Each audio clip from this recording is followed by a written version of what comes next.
Good morning, everyone. Good to see everyone here. A little bit off the pace this morning, trying to get my studio put back together after last night's mentoring night. Hope you're all awesome and well. Good to see a bunch of you guys on there. Alison, Margaret, Michelle, Stu. Stewie, how are you, mate? Hey, Stu, we should talk. We're ready from a finance point of view. You know what I mean? Let us know if you want to catch up. Gypsy Queen, good morning. Selena, Matt, Michelle, Stephen, Sineth, Ashley, Tony, bunch of great people watching in, and Jatinda. Welcome, first time watching. Fantastic to have you here, mate. From Melbourne. Hopefully you're awesome and staying safe down there. Karen. Oh, thanks for that, Karen. Laura. Awesome. Hey, listen. I rarely do an I told you so, but I told you so. Interesting. We've been, all of us have been chatting about a few things over the past 18 months, 24 months about what's going to happen when borders open again. But we'll chat about that in a minute. Just a quick one for the newbies like Jatinda and anyone else who is new. Jason Witten's my name. I've been property investing over 20 years, 22 plus, in fact, and coaching property investors across Australia and New Zealand over 18 since 2003. And along the way, we've paid a bit of attention, and each morning get together with you guys. Cool, crazy crew, and we just talk a little bit about each day, just a few snippets about what's going on out there in the marketplace. Got a couple of sayings around here. This thing's a marathon, not a sprint. Property takes time, so take your time. Don't rush it. Don't wait forever. There's a sweet spot in there. And certainly the idea that we want to buy well, never sell. What these chats are about each morning is about going the distance, owning real estate, hunkering down for your strategy and your property portfolio. That is certainly worth getting right. So there you go. Krista's all the way from Port Hedland. Oh, Krista. Back in the day, I remember back when I was a lad, first investing, we did a bunch of stuff in Port Hedland and it did really well. How's the market up there these days, Krista? It's a little less exciting than it used to be. I mean, those property prices went up pretty significantly, but we haven't worked in the sort of the mining town sector for over a decade now, so. There you go. On the up and up again. Well, there you go. That's great to hear, Krista. Fantastic, mate. Well, team, what's going on out there? There's always something to be talking about in the world of real estate and money and wealth and psychology and going the distance. And one thing that's on the agenda, and I've been talking about it for quite a while, is we're going to have a catch-up. Oh, hang on. Oh, there we go. I still got the audio. We're going to have a catch-up in population. Unless you've been living under a rock, then you've noticed, you've seen around the traps that Australia's immigration numbers have significantly reduced. Students not being let into the country, not a lot of new immigrants coming to Australia, which has been a staple for over a decade, even longer, of Australia having new people into the country. Our population expansion in Australia has been negative when it comes to our natural population increase. And there's a few countries around the world like that, places like New Zealand and Australia and others where our population now is aging, getting older. Average age is getting older, less taxpayers in the marketplace. We have a challenge. We've got a problem in the future, 30, 40, 50 years into the future. Our Australian economy relies on all of us producing taxes. And there's a balancing act there. We need people to have jobs. We need to have people in the country. And if we can't have the babies, then how do we get enough people into our country?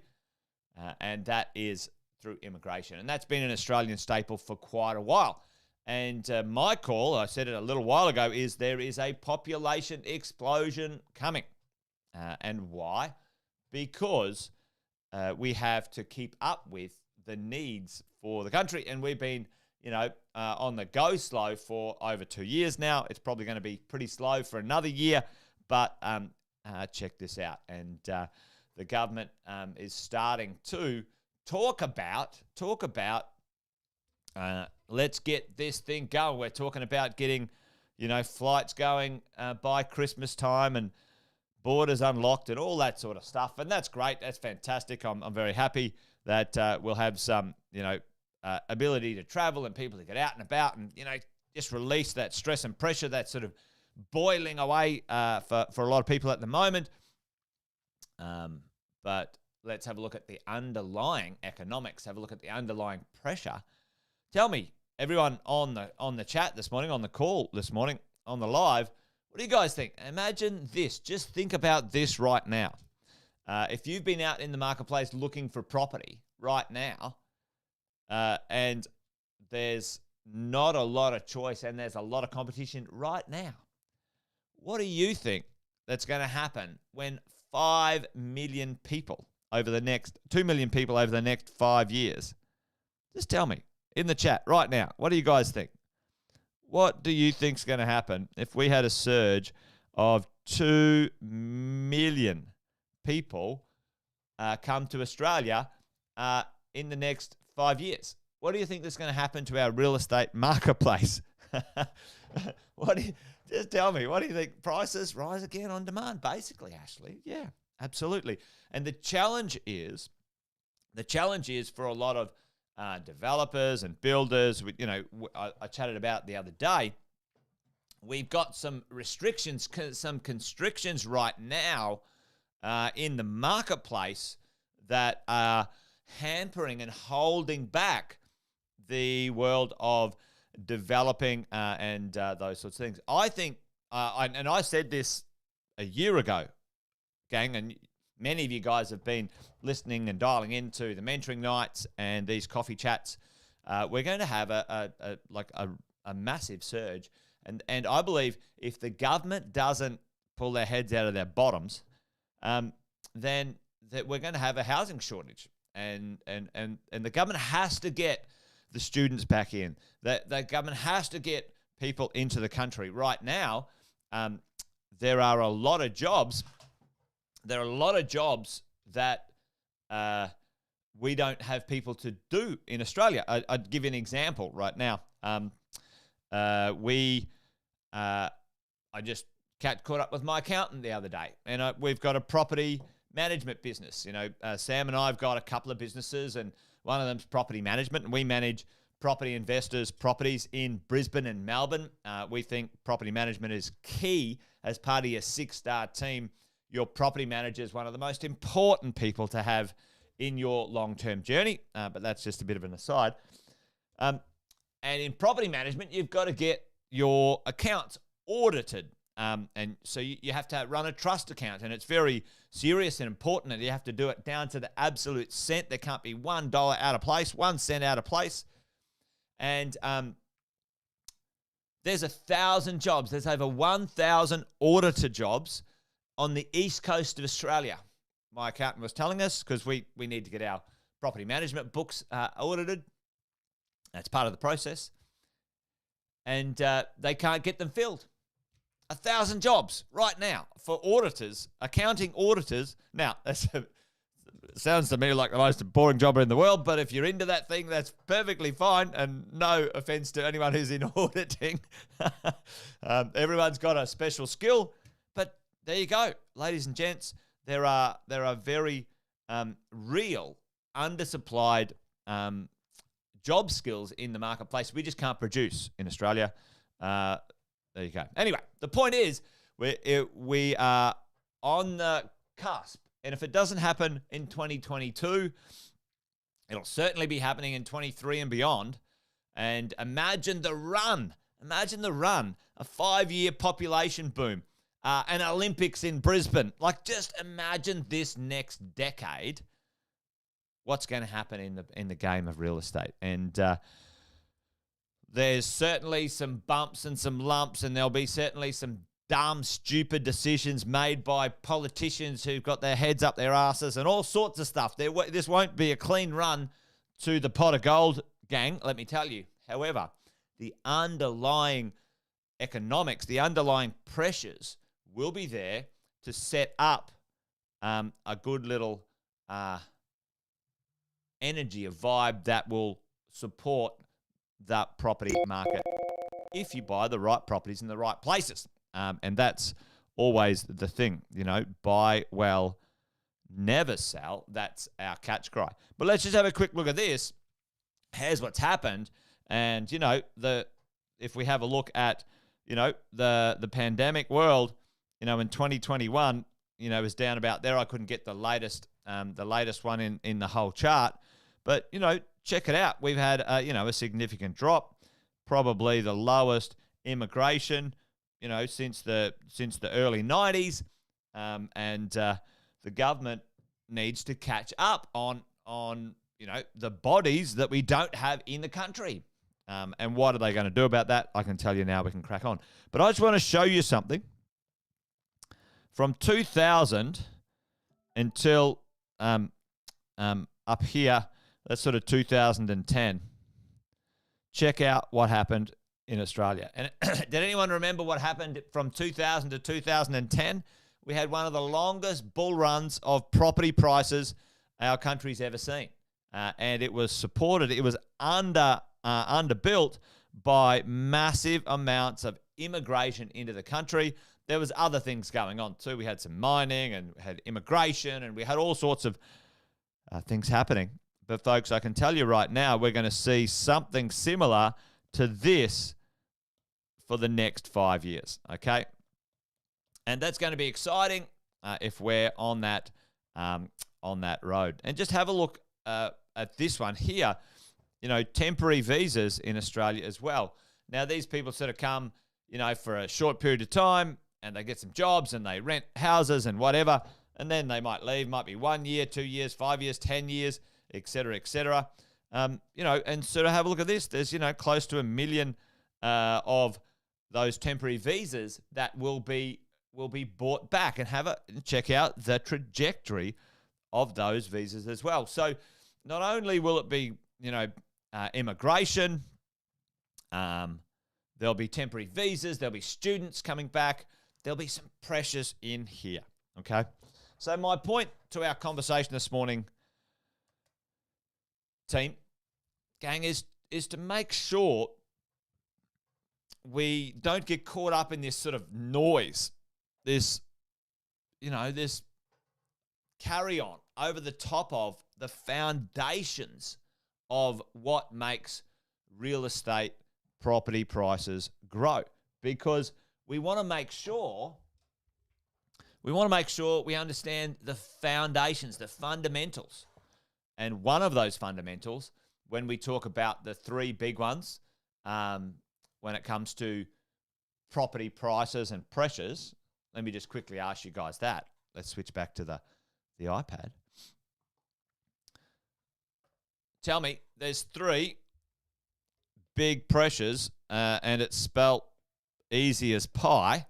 Tell me in the chat, gang, what's that? What's the pie? Easy as pie. And I'll read a few of these comments here as we go.